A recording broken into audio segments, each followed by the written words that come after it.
നിർത്താം, നമുക്ക് നിർത്താം. പറയട്ടെ. ഞാൻ ഇനി വായിക്കുന്ന ഭാഗം ആരുടെ വാക്കാണ് എന്ന് നിങ്ങൾ പറയണം. ഇതാണ് വായിക്കുന്നത്.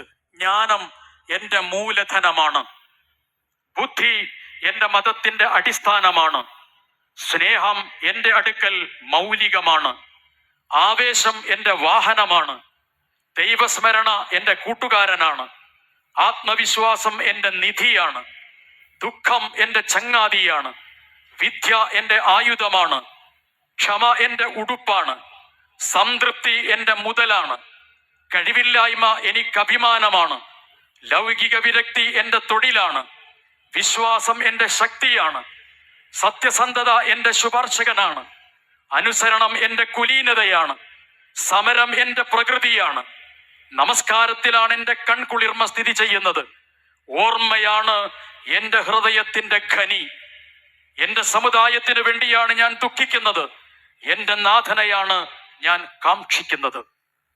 ഇതാര് പറഞ്ഞതാണെന്ന ചോദ്യം. ഇതാര് പറഞ്ഞതാണ്? ഇത് നബിന്റെ പേര് സൂഫികൾ ഉണ്ടാക്കിയ കള്ളക്കഥയുടെ. നിങ്ങൾക്ക് അത് പറ്റും, ബുഖാരി പറ്റൂല. സൂഫികൾ കെട്ടിച്ചമച്ച മൗദൂ ആയ കഥ നബിയുടെ പേരിൽ, ഷിയാക്കളെ അലി അബിദോന്റെ പേരിലും അത് പറഞ്ഞുണ്ടാക്കിയിട്ടുണ്ട്. ഇതെന്തെന്ന് പറയാൻ ചോദിക്കാൻ കാരണം അറിയോ? ഇതിന് ബുദ്ധി എന്റെ മതത്തിന്റെ അടിസ്ഥാനമാണെന്നുണ്ട്. അപ്പൊ മൂപ്പര് വലിയ കിട്ടറേ പോയി.